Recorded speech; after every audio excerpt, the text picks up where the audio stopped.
I don't know if you guys are paying attention with what's happening in China right now, but it's pretty crazy. So in a previous video, I talked about, the 10 reasons why Bitcoin will never be a global currency. And I believe number 9, I said China, and I said I didn't have time to get into it, but now I'm going to get into it. So you may not know this, but China controls 80% of the world's Bitcoin. They control the mines that mine Bitcoin, one of the biggest exchanges in the world, Binance. The microchips that are used to kind of process and mine Bitcoin are produced in China. And China has heavily restricted corporations and, banks from dealing with cryptocurrency, but it's allowed private individuals to use Bitcoin. Now, all credit to where credit's due. I'm borrowing heavily from the book Bubble or Revolution. They go into great detail about this. So this all has to do with becoming a global reserve currency. So right now, the US dollar is the top dog. That's why you can go anywhere in the world and, most places accept US dollar. Companies and countries trade in US dollar. And the reason why the US dollar is used as a global reserve currency is because the United States is thought to be a stable economy. So if you take in US dollars today, tomorrow, or a year from now, it's likely to hold its value. So previously, China wasn't even on this list. I'm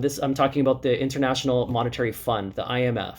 So if you go to their website, they have a list of all the global reserve currencies. China is now number 3. First is US, second is Euro, and third is China. And this all has to do with becoming a global superpower. And China doesn't like to be number 3. So in this book, they speculate that China is going to eventually collapse the Bitcoin market and open up their own Chinese cryptocurrency.